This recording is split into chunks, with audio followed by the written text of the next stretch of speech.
नमस्कार विद्यार्थी मित्रांनो, आतापर्यंतच्या लेक्चरमध्ये आपण आपले फॉर्मॅट्स, आपल्या ॲडजस्टमेंट या पूर्णपणे समजून घेतले आहे. म्हणजे आपलं बेसिक वर्क या ठिकाणी पूर्णपणे कंप्लीट झालं आहे. आता आपण आपल्या फर्स्ट प्रॉब्लेमला सुरुवात करत आहोत. तर आपला जो पहिला प्रॉब्लेम आहे तो तुमचं जे टेक्स्ट बुक आहे, जे पुस्तक आहे, त्याच्या पेज नंबर 32वरील प्रॉब्लेम नंबर 4 आहे. म्हणजे पेज नंबर 32 प्रॉब्लेम नंबर 4.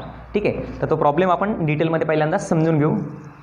तर तुम्ही व्हिडिओ पॉज करा आणि त्या ठिकाणी जो प्रॉब्लेम आहे तो पहिल्यांदा पूर्णपणे राईट डाऊन करा, म्हणजे समजायला सोपं जाईल ते.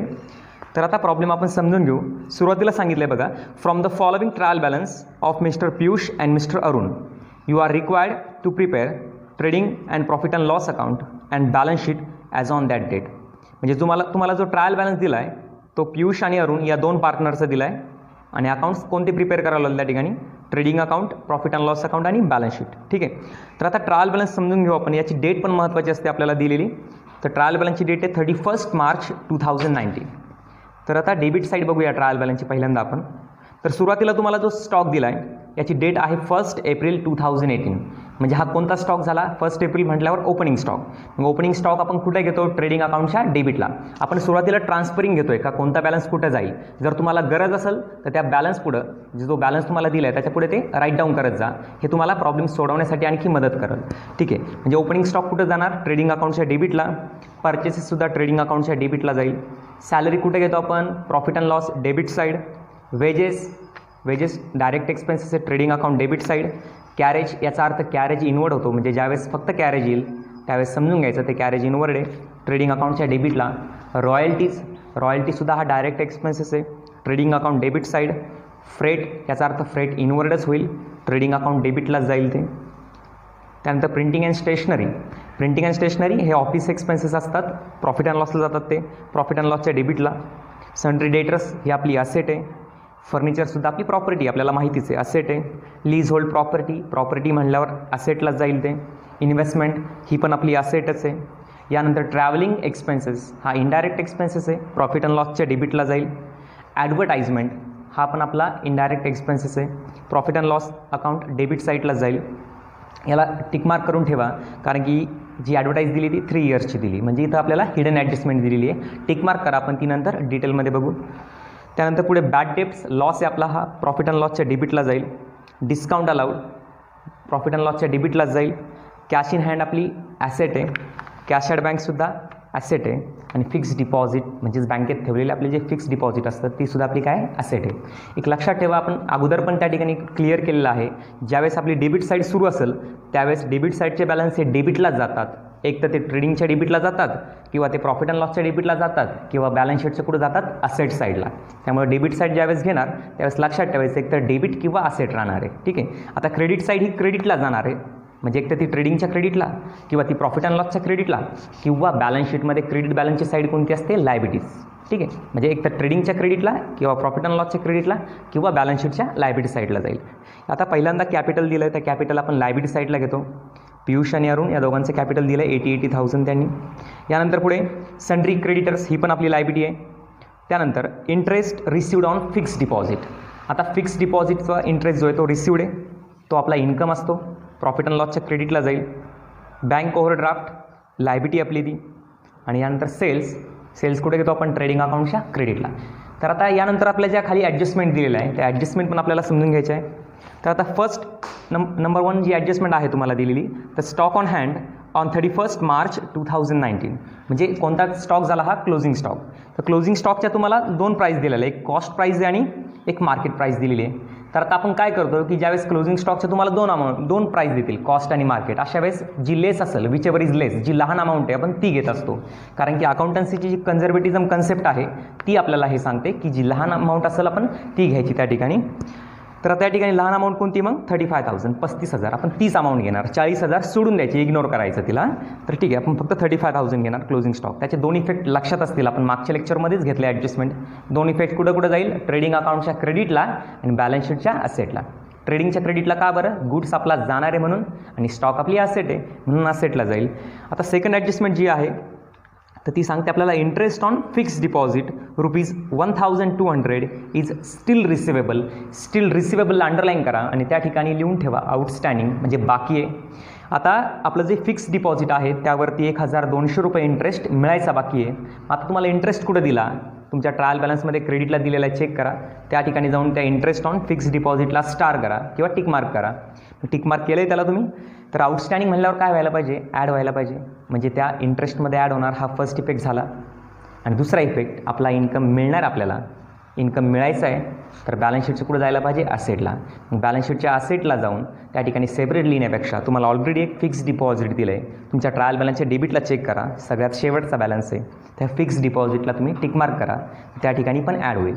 म्हणजे ॲडजस्टमेंट नंबर 2ची इफेक्ट पुन्हा एकदा सांगतो की तुमचा ट्रायल बॅलन्सच्या क्रेडिटला जो बॅलन्स दिला आहे इंटरेस्ट ऑन फिक्स डिपॉझिट, त्यामध्ये पण ॲड होणार. आणि फिक्स डिपॉझिट जे आहे डेबिट साईडला दिलं आहे ट्रायल बॅलन्सच्या, त्यामध्ये पण ॲड होणार. यानंतर थर्ड ॲडजस्टमेंट आहे, provide RDD at 2.5% on sundry debtors. आता RDD डेटर्समधून काय करतो आपण, लेस करतो. आणि डेटर्समधून लेस करून आपण प्रॉफिट अँड लॉसच्या डेबिटला जे बॅड डेप्ट्स आहे त्यामध्ये ॲड करतो. मग आता सेपरेटली नाहीऐवजी आपण ते बॅड डेप्ट्समध्ये ॲड करत असतो. मग तुम्ही डेटर्सला टिक मार्क करा, डेबिट साईडला बघा ट्रायल बॅलन्सच्या डेटर्स दिले आहे तुम्हाला, सन्ड्री डेटर्स, त्याला स्टार करा किंवा टिक मार्क करा. आणि बॅड डेप्ट्स पण दिलेले आहे, त्या बॅड डेप्ट्सला पण टिक मार्क करा. तर परत एकदा इफेक्ट लक्षात ठेवा, RDD म्हटल्यावर डेटर्समधून काय व्हायला पाहिजे, लेस व्हायला पाहिजे.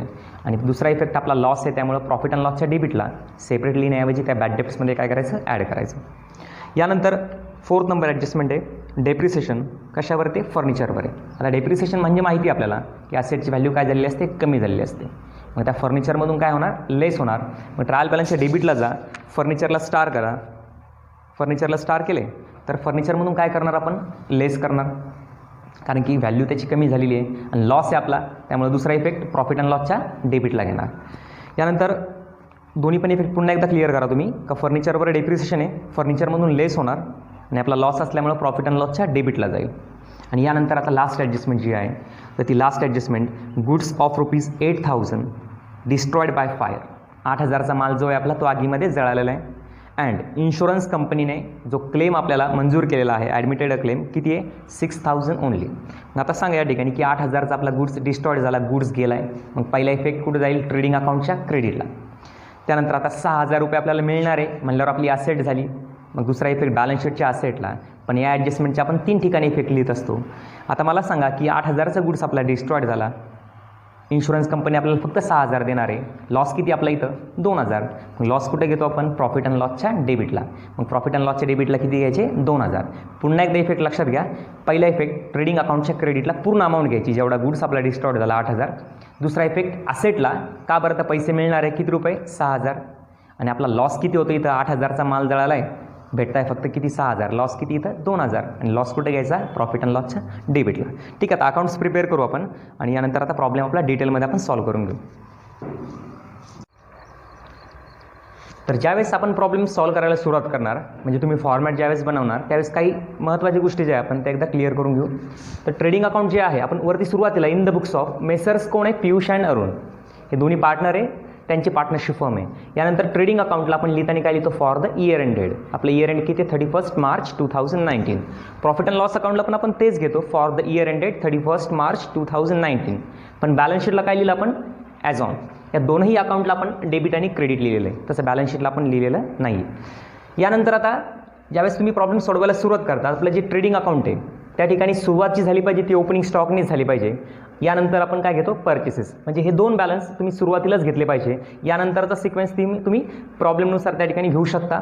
तसंच क्रेडिट साईडला जो पहिला बॅलन्स आहे तो सेल्स आला पाहिजे. यानंतर आता प्रॉफिट अँड लॉस जी आहे त्याची फर्स्ट लाईन शक्यतो रिकामी सोडत जा, कारण की येणारा ग्रॉस लॉस किंवा ग्रॉस प्रॉफिट आपण हा सुरुवातीला पहिल्या लाईनला रेकॉर्ड करत असतो, त्यामुळं त्याची पहिली लाईन रिकामी सोडत जा. यानंतर लायबिलिटी साईड जी आहे त्याचं कॅपिटल अकाउंट हे पहिलं नोट डाऊन करत जा. कॅपिटल अकाउंटमध्ये जे पार्टनर असतात त्यांचं त्या ठिकाणी आपण कॅपिटल घेत असतो. आता या ठिकाणी फ्लक्च्युएटिंग कॅपिटल मेथड आहे, म्हणजे कॅपिटलवर आपल्याला काही ॲडजस्टमेंट करायचे आहे, त्यामुळे कॅपिटल खाली जागा सोडत जा. तर ती जागा किती सोडायची हे ॲडजस्टमेंटवर त्या ठिकाणी डिपेंड राहील. या प्रॉब्लेममध्ये आपण संपूर्ण प्रॉब्लेम समजून घेतला आहे. त्या ठिकाणी कॅपिटलवर कुठलीच ॲडजस्टमेंट नाही आहे, परंतु तरी पण एक परमनंट ॲडजस्टमेंट असते ती म्हणजे नेट प्रॉफिट किंवा नेट लॉसची. त्यामुळं त्या ठिकाणी आपण 2-3 लाईन सोडल्या कॅपिटल खाली, पियुष आणि अरुणच्या खाली. आता सोडवायला आपण प्रॉब्लेम सुरुवात करूया. तर पहिले तुम्हाला दिला आहे त्यांनी स्टॉक जो आहे ओपनिंग स्टॉक आपण समजून घेतला आहेच. प्रॉब्लेम तो कुठं जाणार आहे, ट्रेडिंग अकाउंटच्या डेबिटला. ट्रेडिंग अकाउंटच्या डेबिटला आपण एक नंबरच घेत असतो हा स्टॉक. त्याची अमाऊंट आहे 30,800, 30,800. आता ज्याला टिक मार्क केलेली आपण त्यालाच आपण फक्त इनरला घेणार, बाकीचे सगळे बॅलन्स आपण आउटरलाच घेणार आहे. यानंतर परचेसेस, त्या ठिकाणी ट्रेडिंगच्या डेबिटलाच आपण सेकंड नंबर लिहिला आहे तो बॅलन्स, अमाऊंट त्याची 80,000 80,000 लिहा आउटरला. यानंतर आता सॅलरीज दिलं आहे, सॅलरीज आपण प्रॉफिट अँड लॉसला घेतो आणि मी तुम्हाला म्हटलो आहे की फर्स्ट लाईन शक्यतो रिकामी सोडत जा, मग एक लाईन सोडून त्या ठिकाणी घेतो आपण टू सॅलरीज. याला ॲडजस्टमेंट तुम्हाला दिलेली नाही आहे त्यामुळे डायरेक्ट आपण आउटरला घेणार ते 5,000. त्यानंतर वेजेस, वेजेस आपण ट्रेडिंग अकाउंटच्या डेबिटला घेत असतो, मग ट्रेडिंग अकाउंटच्या डेबिटला घ्या टू वेजेस. ॲडजस्टमेंट नसेल तर डायरेक्ट आउटरला घ्यायचं 7,500 7,500. यानंतर कॅरेज, याचा अर्थ कॅरेज इनवर्ड घेणार आपण, ट्रेडिंगच्या डेबिटला जाईल ते टू कॅरेज इनवर्ड.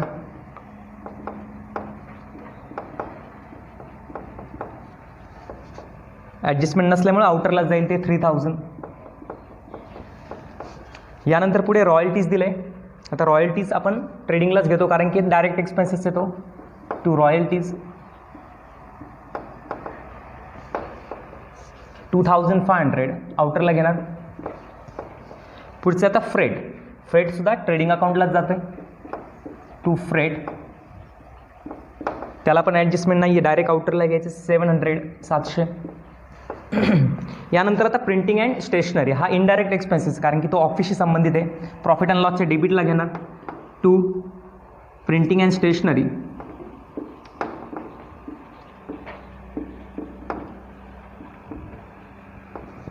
अमाऊंट त्याची 1,050 1,050. पुढे आता सन्ड्री डेटर्स दिले आपल्याला, आपली असेट आहे ती, मग बॅलन्स शीटच्या असेट साईडला सन्ड्री डेटर्स.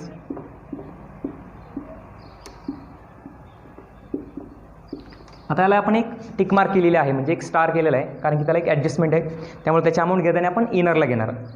इनरला घ्या त्याची अमाऊंट 43,000 43,000. पुढे आता फर्निचर, ही सुद्धा आपली ॲसेट आहे, त्या ठिकाणी तुम्हाला याला सुद्धा ॲडजस्टमेंट दिलेली आहे, डेप्रिसिएशन आहे त्यावर, त्यामुळं आपण त्याला सुद्धा इनरला घेणार. फर्निचर ॲसेटच आहे आपली ती. फर्निचरची अमाऊंट 20,200 20,200 इनरला घेतली आपण, एक लाईन जागा सोडणार त्याला. यानंतर आता लीज होल्ड प्रॉपर्टी, प्रॉपर्टी म्हणल्यावर ॲसेटच आहे, ॲसेटलाच घ्या लीज होल्ड प्रॉपर्टी.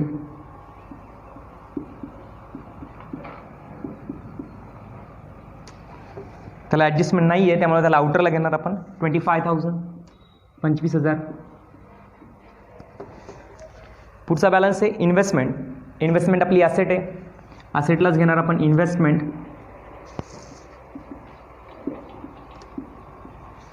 ॲडजस्टमेंट त्याला नाही आहे, आउटरला घ्या 15,000. ह्यापुढे ट्रॅव्हलिंग एक्सपेन्सेस, आपला एक्सपेन्सेस आहे, प्रॉफिट अँड लॉसच्या डेबिटला घ्या टू ट्रॅव्हलिंग एक्सपेन्सेस.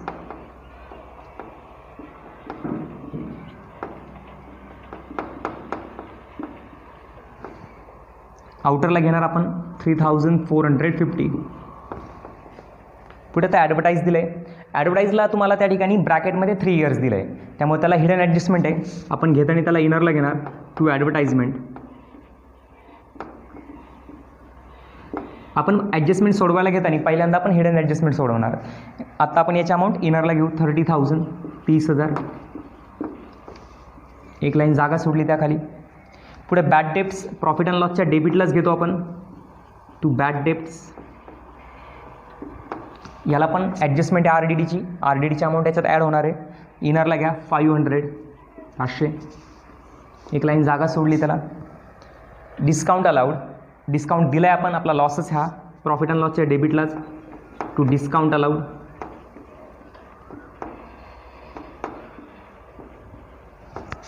अमाऊंट त्याची आउटरला घ्या 1,800. कॅश ॲसेट आहे आपली, बॅलन्स शीटच्या ॲसेटला घ्या cash in hand.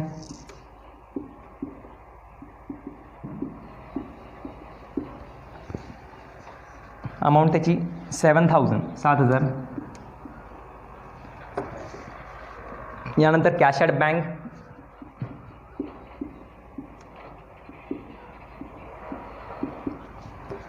Cash at बँकची अमाऊंट 20,000 20,000.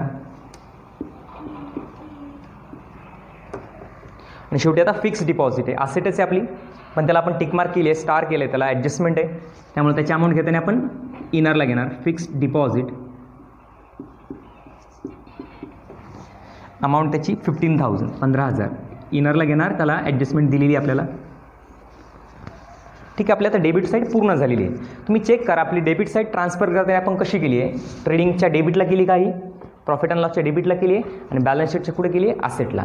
आता आपण क्रेडिट सुरुवात करतो आहे. क्रेडिट साईड एक तर क्रेडिटला जाणार, एक तर ट्रेडिंगच्या क्रेडिटला, प्रॉफिट अँड लॉसच्या क्रेडिटला किंवा बॅलन्स शीटच्या लायबिलिटीजला. आता क्रेडिटला पहिला बॅलन्स कॅपिटल आहे, ते कंपल्सरी पण इनरलाच घ्यायचं कारण की त्याला ॲडजस्टमेंट फिक्स असणार नेट प्रॉफिट किंवा नेट लॉसची. मग पियुषचं कॅपिटल आहे 80,000, इनरला घेतलं आहे 80,000 आणि अरुणचं सुद्धा 80,000च आहे, 80,000च आहे. कॅपिटल नंतर आता सन्ड्री क्रेडिटर्स आपली लायबिलिटी आहे. मग बॅलन्स शीटच्या लायबिलिटी साईडला सन्ड्री क्रेडिटर्स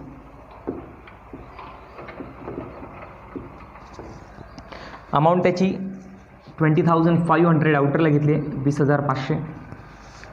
यानंतर आता interest received on fixed deposit, interest मिळाला आहे, इन्कम आहे.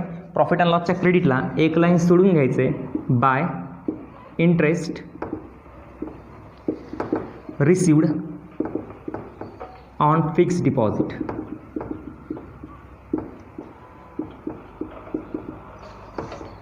अमाऊंट त्याची इनरला घेऊ आपण 1,000. यानंतर बँक ओव्हरड्राफ्ट आहे, लायबिलिटी आपली ती लायबिलिटी साईडला बँक ओव्हरड्राफ्ट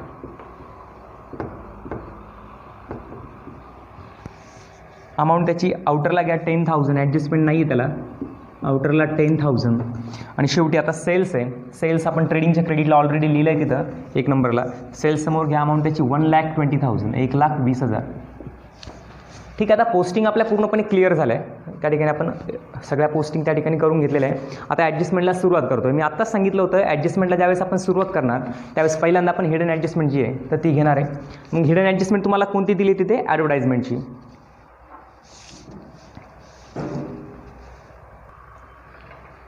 जी ॲडव्हर्टाइजमेंटची ॲडजस्टमेंट आहे तुमची, आपण ती पहिल्यांदा सॉल्व करून घेऊ. तर तुम्हाला ॲडव्हर्टाइजमेंट 3 इयर्सची दिली आहे, 3 वर्षाची दिली आहे. आपलं अकाउंट हे 1 वर्षाचं असतं बरोबर. तर तुम्हाला 3 वर्षाची जी अमाऊंट दिली 30,000 दिली. मग फर्स्ट इयर समजा 10,000, सेकंड इयर त्याचे पण 10,000 आणि थर्ड इयरचे 10,000, असे एकूण 3 वर्षाचे तुम्हाला 30,000 दिलेले आहे. पण आपला अकाउंट फक्त 1च वर्षाचा आहे, म्हणजे चालू वर्षाचा जो खर्च तो फक्त 10,000 आहे. मग आपण एक्स्ट्रा खर्च पुढच्या 2 वर्षाचा केला आहे, तो किती झाला 20,000. आणि एक्स्ट्रा जो खर्च करतो आपण पुढच्या वर्षांचा त्याला आपण प्रीपेड म्हणतो. म्हणजे ही ॲडजस्टमेंट ही प्रीपेडची आहे. मग या ठिकाणी प्रीपेडची अमाऊंट किती झाली 20,000, 20,000. प्रीपेड तुमच्या लक्षात असेलच, प्रीपेड म्हणल्यावर आपण फर्स्ट इफेक्ट नेहमी काय करतो, लेस करतो. त्यामुळं त्या ठिकाणी ॲडव्हर्टाइजमेंट जी आहे त्याच्यामधून लेस होणार. आणि दुसरा इफेक्ट बॅलन्स शीटच्या असेट साईडला पण लेस करताना किती करायची, 2 वर्षाची अमाऊंट जी आहे 20,000, 20,000 तर ती लेस करायची. मग ॲडव्हर्टाइजमेंटमधून लेस करा, त्या ठिकाणी लेस प्रीपेड 20,000. आउटरला किती जातील मग 10,000. जो चालू वर्षाचा खर्च आहे तेवढाच त्या ठिकाणी बाहेर जाईल. दुसरा इफेक्ट जेवढे मायनस केली अमाऊंट तुम्ही प्रीपेड म्हणून तर ती बॅलन्स शीटच्या पुढे घ्यायची असेटला. बॅलन्स शीटच्या असेट साईडला घ्या प्रीपेड ॲडव्हर्टाइजमेंट मायनस जेवढी केली तेवढी अमाऊंट 20,000, 20,000. यानंतर आता आपल्या रेग्युलर ॲडजस्टमेंटकडे येऊ आपण. जी फर्स्ट ॲडजस्टमेंट आपली रेग्युलर ती क्लोजिंग स्टॉकची. आता क्लोजिंग स्टॉकमध्ये आपण काय करतो की जी लहान अमाऊंट आहे आपण ती घेणार आहे. आता या ठिकाणी जी लहान अमाऊंट आहे ती 35,000 आहे, 35,000 आहे. मग क्लोजिंग स्टॉकचे 2 इफेक्ट. पहिला इफेक्ट ट्रेडिंग अकाउंटच्या क्रेडिटला थोडंसं खाली लिहू आपण, बाय क्लोजिंग स्टॉक अमाऊंट त्याची आहे 35,000, 35,000. आणि सेकंड इफेक्ट स्टॉक आपली ॲसेट आहे, बॅलन्स शीटच्या ॲसेट साईडला घ्या क्लोजिंग स्टॉक 35,000, 35,000. यानंतर आता आपली ॲडजस्टमेंट नंबर जी सेकंड आहे आपण ती बघू. त्यांनी सांगितलं का इंटरेस्ट जो आहे फिक्स्ड डिपॉझिटवरील 1,200 रुपये इज अ स्टील रिसिवेबल, म्हणजे मिळायचा बाकी अजून, ज्याला आपण आउटस्टँडिंग म्हणतो बरोबर. मग आउटस्टँडिंग म्हणल्यावर काय करतो आपण, ॲड करतो. हे जे इंटरेस्ट रिसिव्ड तुम्हाला दिलं आहे तर त्यामध्ये काय होणार, ॲड करणार आपण. मग इन्कममध्ये ॲड झाले तर दुसरा इफेक्ट बॅलन्स शीटच्या पुढे जायला पाहिजे असेटला. मग ॲड करू आपण त्याला. याला एकतर आउटस्टँडिंग म्हणा किंवा रिसिवेबल म्हणा, दोन्ही पण चालेल.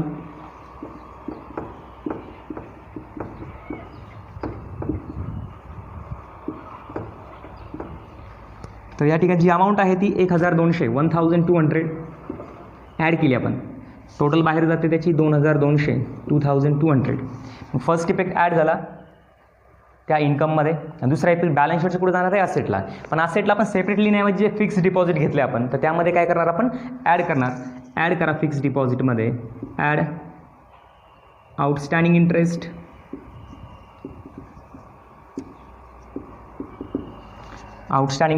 या ठिकाणी जेवढे ॲड केले तेवढीच अमाऊंट घ्यायची 1200 1200. तर बाहेर जातील आपले 16,200 16,200. आता पुढची थर्ड नंबर ॲडजस्टमेंट जी आहे ती आहे RDDची. मग RDD म्हटल्यावर डेटर्समधून काय करतो आपण लेस करतो.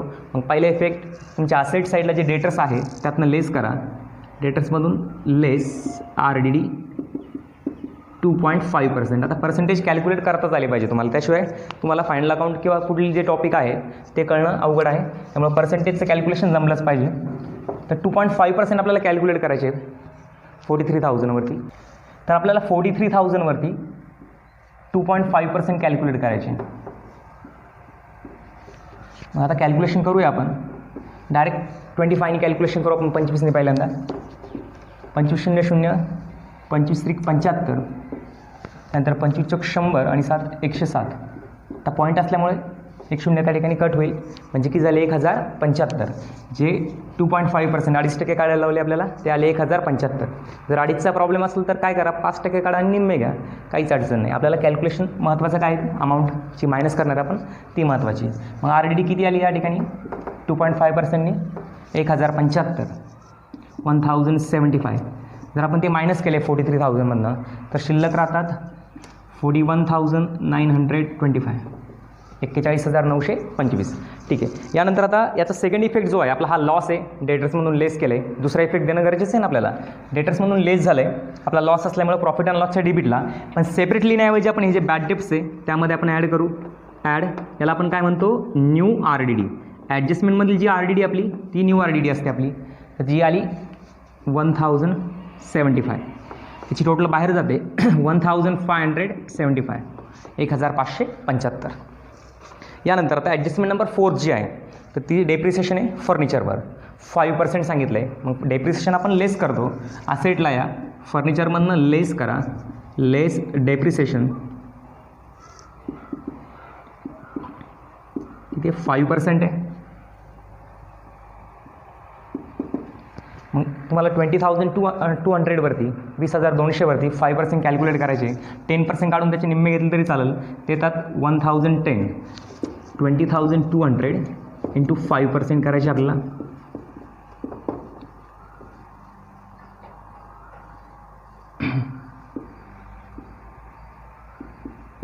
$1,010 येतात. 10% काढून हाफ जरी घेतलं तरी चालेल. त्याचे आउटरला किती जातील 19,190 19,190. आणि याचा सेकंड इफेक्ट जो आहे लॉस आहे आपला प्रॉफिट अँड लॉसच्या डेबिटला to depreciation on furniture. Amount त्याची जी मायनस केली तेवढीच घ्यायची आपल्याला म्हणजे 1,010 1010. यानंतर आता जी लास्ट ॲडजस्टमेंट आपल्याला ती बघायची आहे. तर त्यांनी काय सांगितलं आहे की गुड्स आपला 8,000चा डिस्ट्रॉईड झाला आणि इन्शुरन्स कंपनी क्लेम किती देते फक्त आपल्याला 6,000. मग पहिला इफेक्ट ट्रेडिंगच्या क्रेडिटला जेवढा गुड्स आपला गेला आहे तेवढा पूर्ण घ्यायचा. ट्रेडिंगच्या क्रेडिटला त्याच नावाने घ्यायचा बाय गुड्स. शक्यतो क्लोजिंगच्या वरती घेत जाते. By goods destroyed by 5. किती गुड्स आपला डिस्ट्रॉईड आहे 8,000 8,000. आता आपल्याला कंपनी किती देणार इन्शुरन्स कंपनी फक्त 6,000 म्हणजे लॉस किती झाला आपला 2,000. मग लॉस कुठे घेतो आपण प्रॉफिट अँड लॉसच्या डेबिटला. इथं लिहायचं त्याच नावाने to loss by fire. To loss by fire किती 2,000 2,000. आणि आता पैसे जे भेटणार आपली ती असेट असते. मग बॅलन्स शीटच्या असेट साईडला इन्शुरन्स क्लेम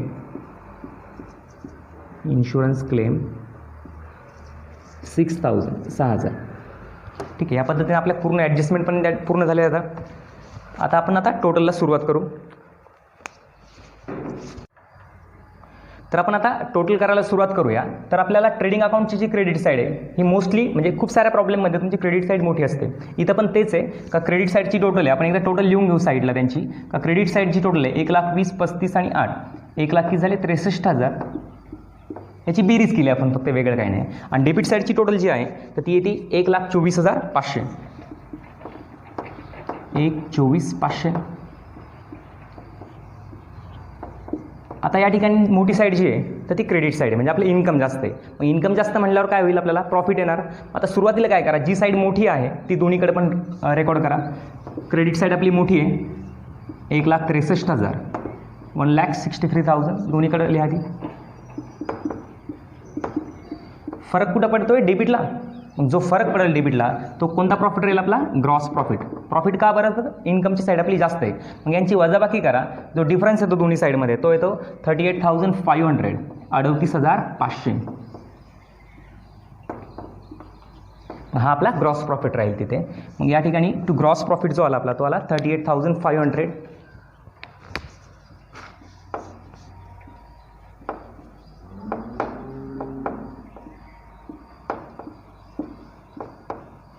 या ग्रॉस प्रॉफिटला आपण कॅरीड डाऊन म्हणतो, कारण की आपण तो प्रॉफिट अँड लॉसमध्ये पाठवत असतो. मग इथं डेबिट आहे तो ट्रान्सफर होताना इकडे क्रेडिटलाच जाणार बाय ग्रॉस प्रॉफिट. इकडं कॅरीड डाऊन होतं, इकडे काय झालं तो ब्रॉड डाऊन. अमाऊंट त्याची आहे 38,500. आता आपण प्रॉफिट अँड लॉसची जी टोटल आहे ती करू.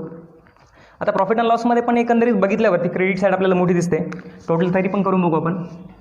क्रेडिट साईड जी आहे तर ती 38 आणि 2 40 40,000 किती येते 700. आणि डेबिट साईडला खूप सारा अमाऊंट यांची बेरीज करून घ्या व्यवस्थित एकदा.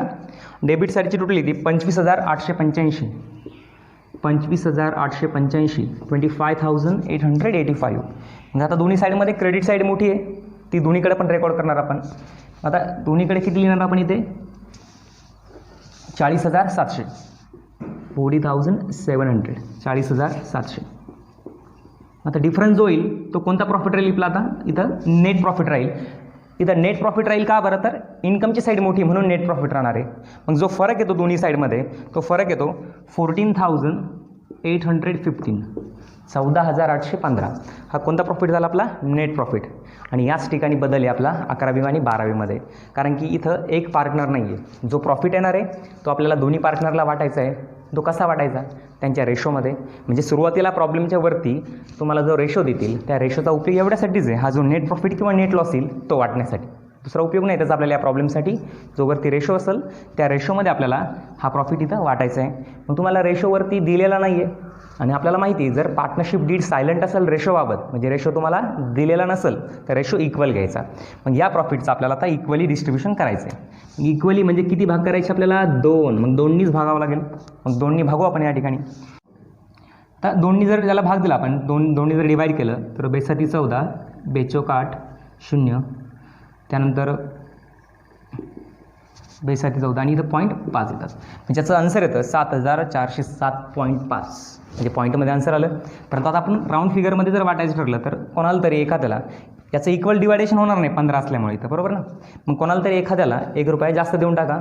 तुमचा जो चांगला वाटत असेल, तुम्हाला जो ओळखीचा असेल तुमच्या, त्याला देऊन टाका 1 रुपया जास्त, काहीच अडचण नाही. मग कोणाला पण द्या. आपण काय करूया, फर्स्ट पार्टनरला आपण 1 रुपया जास्त देऊ. म्हणजे वाटणी कशी करू आपण, 7,400 एकाला 8 द्यावा लागेल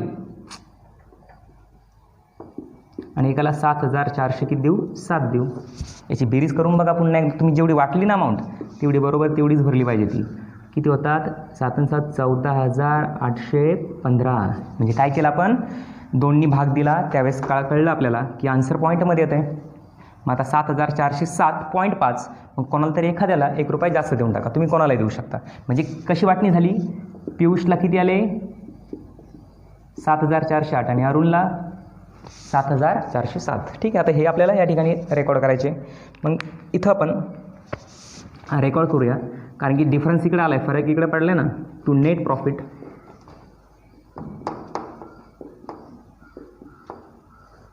पियुषला किती वाटले आपण तेवढे पियुष समोर घ्या आणि अरुणला जेवढे वाटले तेवढे अरुण समोर लिहा. पियुषला किती आले 7,408 आणि अरुणला 7,407. दोघांची टोटल आपण केलेलीच 14,815. आणि करून बघत जा टोटल, कारण की वाटलेला प्रॉफिट तेवढाच भरला पाहिजे. ठीक. मग याला आता ब्रॅकेटमध्ये पण लिहिणं गरजेचं आहे. कुठं ट्रान्सफर करणार आपण तो कॅपिटलकडं ना, कॅपिटल अकाउंटला. मग इथं लिहा ब्रॅकेटमध्ये transfer to capital account. Transfer to capital account. मग आता या ठिकाणी प्रॉफिट असल्यामुळं कॅपिटलमध्ये काय व्हायला पाहिजे, ॲड. लॉस जर असेल तर लेस करायचा. मग कॅपिटलमध्ये ॲड करू. पहिले पियुषच्या कॅपिटलमध्ये ॲड नेट प्रॉफिट. पियुषला किती आले, 7,408. आणि अरुणमध्ये ॲड नेट प्रॉफिट. त्याला आपण 1 रुपया कमी दिला आहे, 7,407. ॲड करा. पियुषची टोटल जर ॲड केली 80,000 7,408 जर ॲड केले तर 87,408 होतात.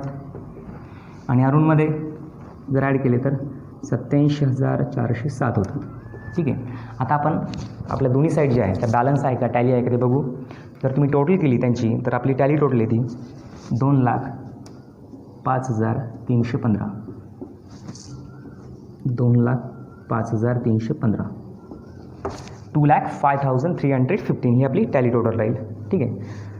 तर आता पुढच्या लेक्चरमध्ये आपण आपला जो सेकंड प्रॉब्लेम आहे त्याला सुरुवात करू. त्याचबरोबर आता नेक्स्ट लेक्चरमध्ये आपण हा जो प्रॉफिट वाटतो आता या ठिकाणी इक्वल रेशो आहे, त्यामुळं डिस्ट्रीब्यूट करायला काही अडचण नव्हती. पण रेशो जर वेगळा असेल इक्वलपेक्षा तर कशा पद्धतीने नेट प्रॉफिट वाटतो आपण ते नेक्स्ट लेक्चरमध्ये बघू. थँक्यू.